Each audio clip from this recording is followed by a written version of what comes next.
Begin. The prairie wind was Alara's oldest friend, a constant whisper against the sturdy walls of her sod house. It sang through the tall windrows of cottonwood trees she'd planted herself, a living fence against the relentless gusts. Every morning, Alara stepped out, her worn boots sinking just a little into the rich, dark earth. She'd close her eyes, letting the wind comb through her graying hair, and breathe deeply.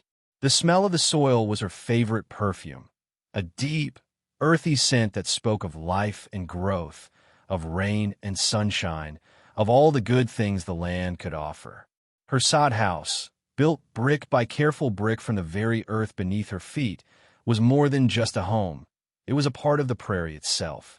Its thick walls kept the biting winter winds out and the summer heat at bay.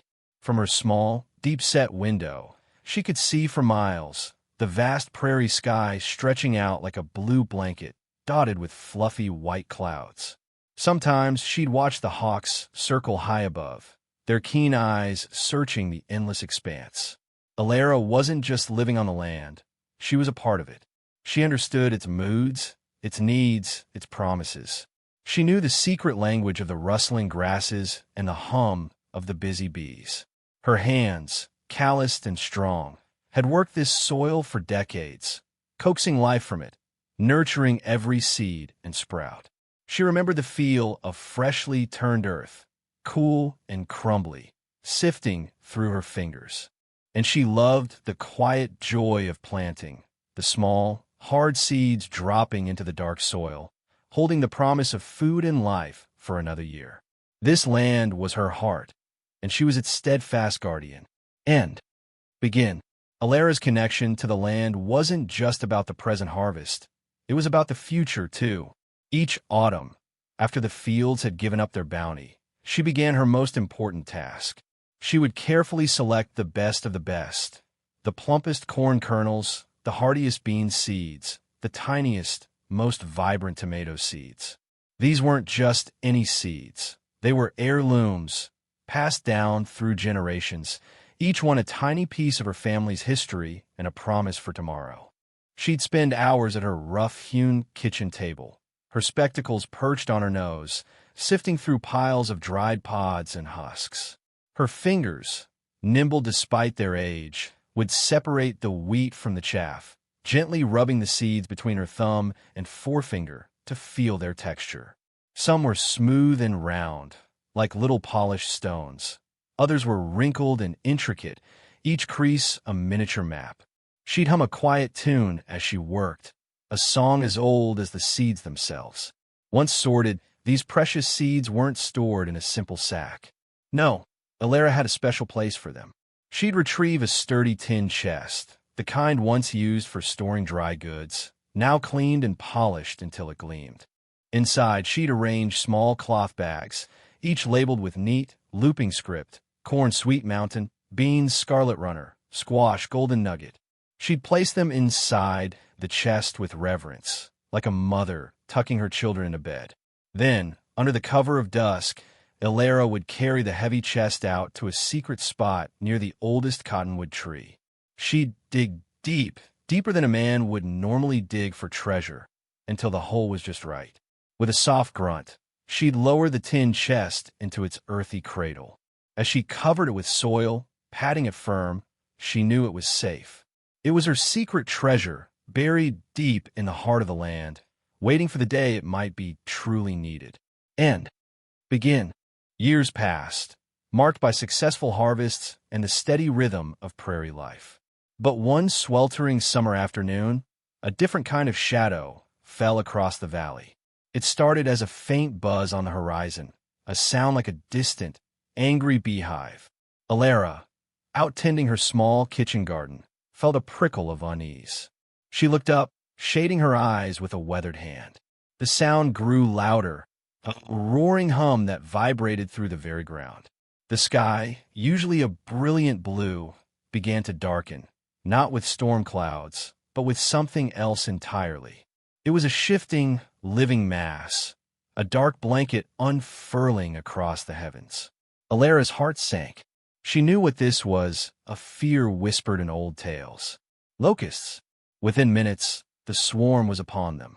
The air grew thick with beating wings and the horrifying, incessant crunching sound.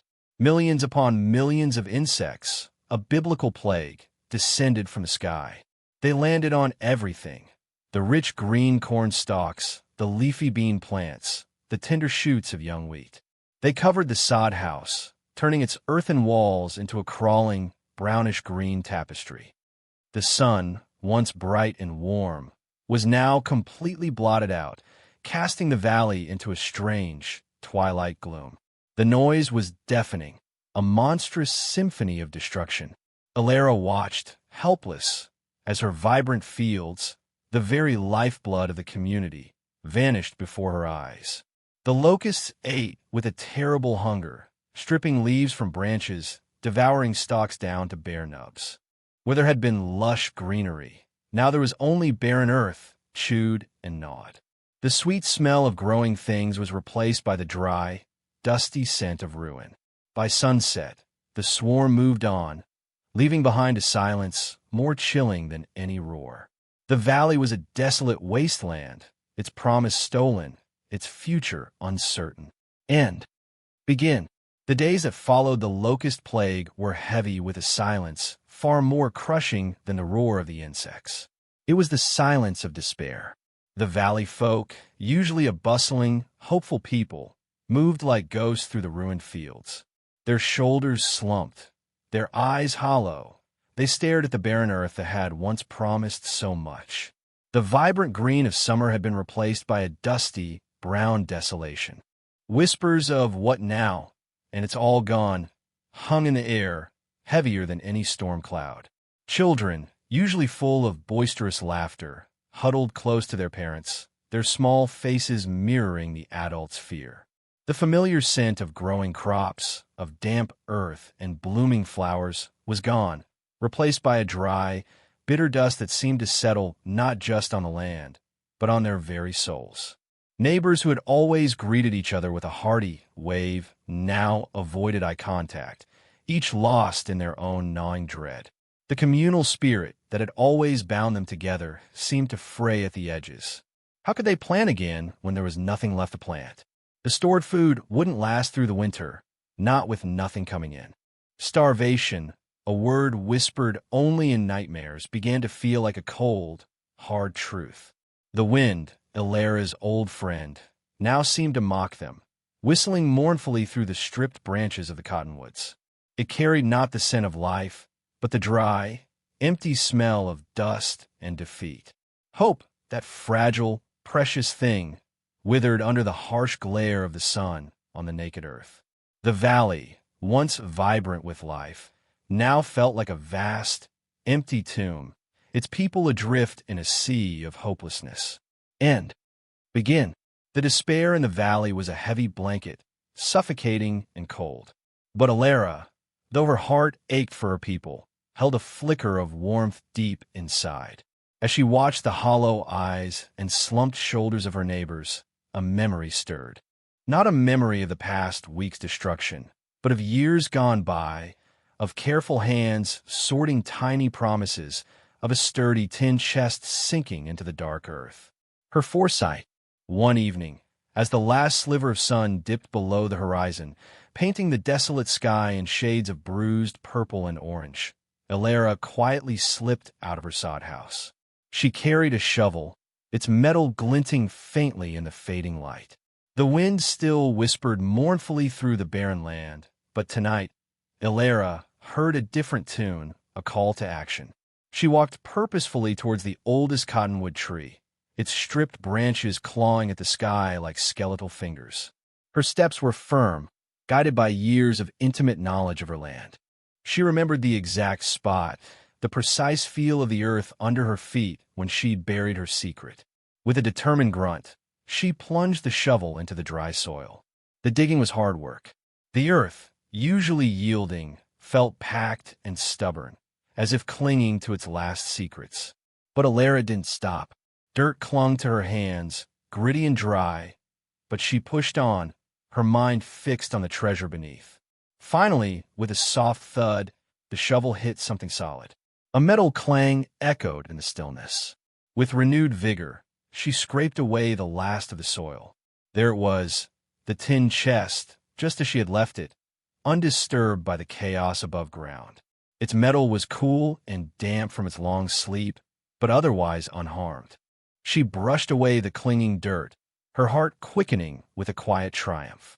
As she lifted the lid, the soft cloth bags inside were revealed, each one filled with the precious, unharmed seeds. A glimmer of hope, tiny but persistent, began to glow in the silent, barren valley. And begin. The next morning, the silence in the valley was broken by the sound of Alara's bell, ringing clear and strong from her porch. It was a sound usually reserved for community gatherings, for celebrations, or warnings. Today, it was a call to assembly, a summons that stirred a flicker of curiosity in the hearts of the weary valley folk. Slowly, hesitantly, they gathered before her sod house, their faces etched with a mixture of grief and mild surprise. Alara stood before them, the tin chest open at her feet. She didn't speak of their sorrow or the destruction. Instead, she reached into the chest and pulled out a small cloth bag, untying its string with deliberate slowness. She poured a handful of the tiny corn kernels in her palm, letting them cascade like golden beads. "These," she began, her voice calm but firm, "are seeds. Not just any seeds, but the seeds of our future. They hold the magic of life, passed down through generations. They were here before the locusts, and they will be here after." She explained how she had buried them, a secret hope against a dark day, and how they had remained safe, untouched by the devastation. She then showed them how to prepare the soil again, demonstrating with a small patch near her home. "It's not just about putting a seed in the ground," she explained, her voice gentle but insistent. "It's about belief. It's about coaxing life from the earth, about giving these tiny kernels the chance to do what they were born to do." She spoke of the importance of good soil, of proper depth, of the sun's warmth and the rain's blessing. She passed around handfuls of seeds, plump beans, tiny tomato seeds, sturdy corn kernels, letting each person feel the texture, the promise held within. The valley folk, at first hesitant, found themselves reaching out, their fingers brushing against the rough, smooth, or ridged surfaces of the seeds. A faint spark, almost imperceptible, began to glow in their eyes. And begin.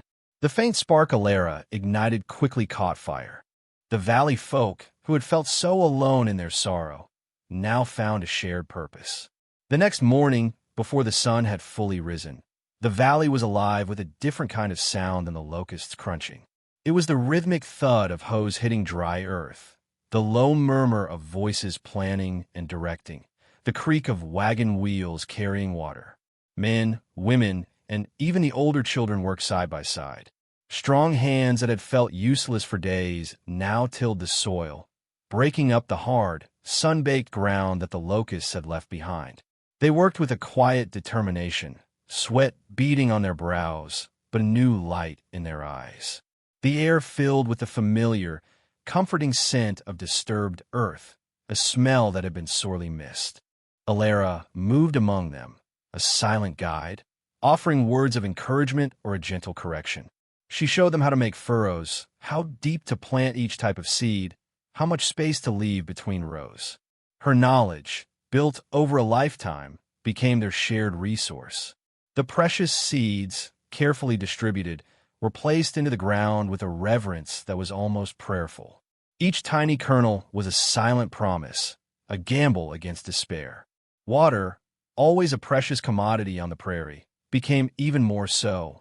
Buckets and barrels were filled from the well and carefully carried to the newly planted fields. No one complained about the extra effort. Every drop was a vital offering. Neighbors shared their last reserves, knowing that their own survival depended on the success of the whole. Children, too young to wield a hoe, helped carry small cups of water, their laughter, tentative at first, slowly returning to the air. The valley, once a picture of broken isolation, was now a hive of cooperative effort, bound by the shared hope of a new beginning. And begin. Days turned into a week into two. The cooperative spirit held strong, but beneath the surface, a quiet anxiety simmered. Had their efforts been in vain? The earth remained stubbornly brown, seemingly unchanged. People checked their small patches daily, eyes scanning for any sign of life, their breath held tight in their chests. The wind still carried the dry scent of dust, not the fresh smell of growing things. Then, one cool morning, a child, no older than 5, let out a piercing shriek of pure joy. Little Lily, helping her mother tend their small corn patch, pointed a tiny, dirt-smudged finger at the ground. "Mama, look!" Her mother knelt, her eyes following Lily's gaze. There, pushing through the cracked, dry earth, was a tiny, vibrant green curl. It was barely visible, a fragile promise, but it was there. A corn shoot. A gasp rippled through the small group that had gathered. Soon, another cry went up from a bean patch down the way, then another from a squash row. Like magic, across the valley, small, emerald jewels began to appear. Each tiny sprout, pushing its way towards the sun, was a testament to life's stubborn will and Alara's foresight. The sight was intoxicating. The dull despair that had settled over the valley began to lift, replaced by gasps of wonder and then, finally, joyous shouts. Men clapped each other on the back, women wiped tears from their eyes, and children danced around the emerging green. The dry, dusty smell of the barren earth slowly began to mix with the fresh, hopeful scent of new growth. The wind, which had seemed to mock them, now gently rustled the tiny leaves, carrying the good news across the prairie. The valley was not dead. It was breathing again, slowly but surely, thanks to the life hidden within Alara's seeds and the shared effort of a community reborn. Begin. From those first tender shoots, the valley's recovery began, slow but sure. Each day brought visible change. The emerald curls unfurled into leaves, reaching for the sun. The fields, once barren, slowly transformed into a patchwork quilt of greens. The deep green of corn stalks, the lighter shade of bean vines, the broad leaves of squash plants. The air, once dry and dusty, now hummed with the busy sounds of insects and birds, and carried the sweet, earthy scent of growing things. The valley folk continued their tireless work, but now with an undeniable spring in their step. The shared effort fostered a stronger bond than ever before. They helped each other weed, watered each other's plots, and offered advice born of long hours under the prairie sky. Laughter, long absent, echoed across the fields once more, light and free. Children chased butterflies through the burgeoning rows, their joyful shouts a melody of rebirth. As the weeks passed, the crops matured. The corn grew tall, its tassels waving like golden flags in the wind. Beans swelled in their pods, heavy and promising. The squash plants spread their wide leaves, hiding plump, golden fruit beneath. The valley became a vibrant tableau of life, a stark contrast to the desolate wasteland it had been just a short time before. When harvest time arrived, it was not just a collection of food, it was a celebration. The bounty was immense, more than anyone had dared to hope for. Wagons creaked under the weight of corn, beans, and squash. Storage sheds, once empty, filled to bursting. There was enough food for everyone, not just for today, but for the long winter ahead, and plenty left over to trade. The specter of starvation, once so real, vanished, replaced by the comforting warmth of plenty. The valley had not only survived, it had flourished, proving that even from the deepest despair, new life could sprout. Begin. The valley, once on the brink of ruin, now thrived, a living testament to resilience and the profound wisdom of one woman. The sod houses stood proud, their inhabitants well-fed and full of purpose. The wind, Alara's constant companion, still whispered across the prairie, but now it carried the rich, wholesome scent of healthy fields and the joyful sounds of a bustling community. Life in the valley had changed. The shared hardship had forged bonds stronger than ever before. People knew that when one family struggled, the whole valley felt it, and when one succeeded, they all rejoiced. They remembered the feel of the dry, dusty earth under their hands when all seemed lost, and the miraculous, bumpy texture of a corn kernel that held a world of possibility. Alara, the quiet matriarch, remained at the heart of it all. She watched her valley flourish, her eyes reflecting the endless prairie sky. She often walked through the fields, her boots stirring the rich soil, breathing in its deep, comforting smell. She'd pick up a handful of earth, letting it sift through her fingers, remembering the barrenness and the rebirth. She still meticulously collected and stored heirloom seeds each autumn, though now it was a public ritual, a lesson for the younger generations. The children, who had once known only the despair of a barren land, now knew the joy of planting, their small hands carefully dropping seeds into the soil, learning the magic from Alara and their parents. The tin chest remained buried, a symbol of preparedness, but its contents were now shared freely, a legacy of hope and cooperation. The valley stood as a beacon on the vast prairie, a place where foresight, community spirit, and the simple, enduring power of a seed could overcome even the most devastating of trials. It was a valley that understood that true wealth wasn't just in the harvest, but in the hands that planted, the hearts that hoped, and the spirit that never gave up. End.